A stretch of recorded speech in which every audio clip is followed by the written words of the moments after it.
Does he not see my ways and number all my steps? Elihu answers, for his eyes are upon the ways of mortals, and he sees all their steps. So this looks like just counter-assertion. Job says one thing, Elihu says the exact opposite. He does see your steps, he sees everybody's steps. But then we get 34, 31 through 33, and I'll just put this out there, you might want to look at it later.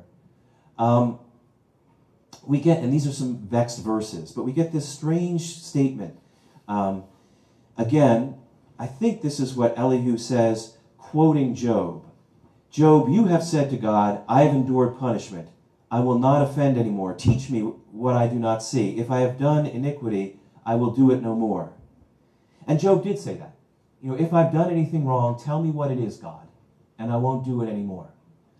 But then, having quoted Job back to Job, Elihu says this, will he, God, then pay back to suit you because you rejected? For you must choose and not I. Therefore declare what you know. In other words, I think, and this is my reading, Elihu is saying you really can't expect God to answer on your terms. Just because you stomp your feet and say, come on, buddy, I've written up the indictment. Now I want you to show up. You can't expect God to show up because God answers in 1, 2, 3 ways, though mortals don't usually perceive it. So he's saying you're being a little presumptuous, Job, to expect God to come and answer you just because you stomped your foot and demanded it. God is answering, but God is answering in God's own ways. Now what makes this kind of funny to me, and this is lightning bug in the lightning as far as I can see, is God is about to show up. And God is about to answer Job's indictment.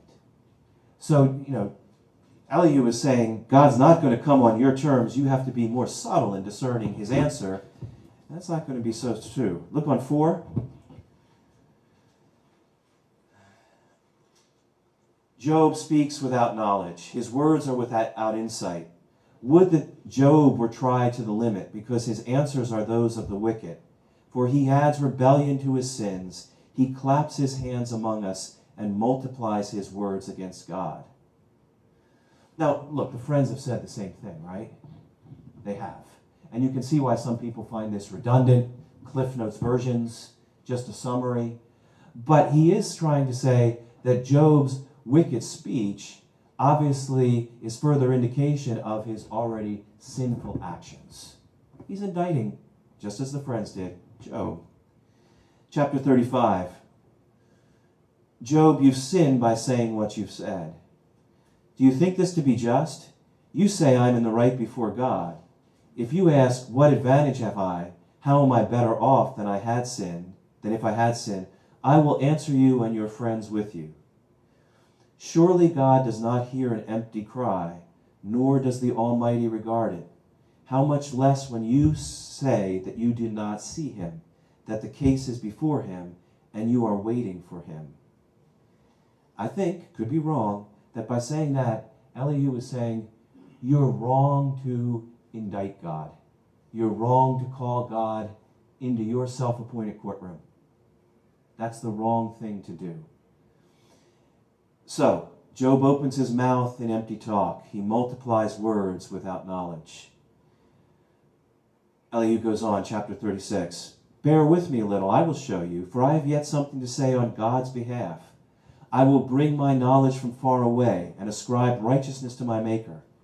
Remember, Job wanted to show himself to be righteous. What Elihu wants to show is that God is righteous. That's Elihu thinks that Job wants to show Job himself to be righteous. For truly my words are not false. One who is perfect in knowledge is with you. Now that may seem like a strong claim for a young kid to make. And I think it is. It may speak arrogance. Maybe a little softened in that it could be translated as one who is blameless in knowledge. But I am saying the true, the right, the orthodox thing to you. Surely God is mighty and does not despise any. He does not keep the wicked alive. He does not withdraw his eyes from the righteous. He opens their ears to instruction and commands that that people return from iniquity. If they listen and serve him, they complete their days in prosperity, and their years in pleasantness. But if they do not listen, they shall perish by the sword, and die without knowledge. See, God is exalted in his power. Who is a teacher like him? Who has prescribed for him his way, or who can say, you have done wrong? God's teaching you, Job. He's speaking to you through this suffering. He's trying to correct you, and you're making a mistake by accusing God of wrongdoing. You're speaking badly. So instead of calling God to court, what you should do, go over to page 5, is remember to extol his work, of which mortals have sung. All people have looked on it. Everyone watches it from far away. Surely God is great, and we do not know him. The number of his years is unsearchable. For he draws up the drops of water. He distills his mist in rain, which the skies pour down and drop upon mortals abundantly. Can anyone understand the spreading of the clouds, the thunderings of his pavilion? In other words, rather than calling God to court and saying, God, as far as I can see, you've done wrong, defend yourself, you ought to praise God. And your praise ought to start with praise of his creation. And can you hear, those of you who have read ahead and know the whirlwind, that here we start to foreshadow God's speech from the whirlwind, right? Especially with that water like droplets. This sounds just like God from the whirlwind. But go on a little bit more. As for God's voice, this is what Elihu, now this is funny, I think, because he says, as for God's voice, and remember, God is about to come on stage and speak. Right now, Elihu is speaking on God's behalf, or so he thinks. So he says, as for God's voice, at this also my heart trembles and leaps out of its place. Listen to the thunder of his voice and the rumbling that comes from his mouth. Under the whole heaven he lets it loose, and his lightning to the corners of the earth. After it his voice roars, he thunders with his majestic voice, and he does not restrain the lightnings when his voice is heard. God thunders wondrously with his voice. He does great things that we cannot comprehend. And I want to say at this point, maybe you disagree. Elihu, you think you're thunder at this point? Wait a minute. You want to hear thunder? You're going to hear thunder.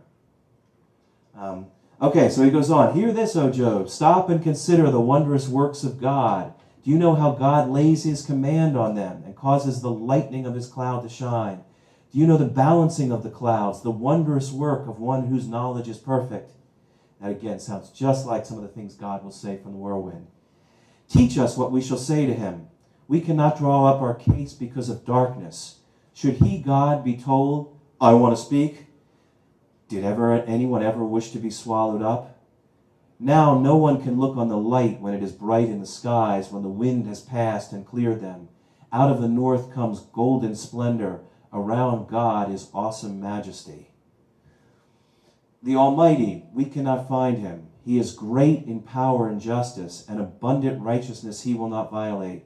Therefore mortals fear him. He does not regard any who are wise in their own conceit.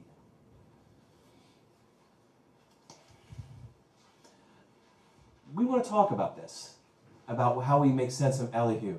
I'm trying to say, and I'm not really sure about this, that I don't know if it's comic or setting something up dramatically, but there is something of this little tinny tiny voice that's talking about how great God's thunder is about to be cast into silence by God's thunder, because Elihu will never be heard of or mentioned again. I don't know. It's almost as if, you help me.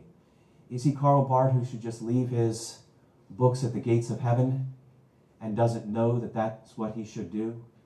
And then God speaking from the whirlwind would teach him just how tinny and tiny his words are. And yet, at the same time, there is a certain, and everybody sees this, there's a certain measure of truth to his words. He says some of the things that God will say from the whirlwind. And he certainly accurately summarizes the things Job says and the things a friend say. So I'm still up in the air. I just don't know quite, I don't even know if it's quite comic relief. It might be comic relief. Thoughts about it? Jim, you want to go on? Should we No, I want to hear what other folks have to say Yeah. first. Maybe it was not such a segmentist bridge. Maybe the author wanted this to be abrupt. Mhm. Maybe this fellow is not really young, he's just metaphorically young.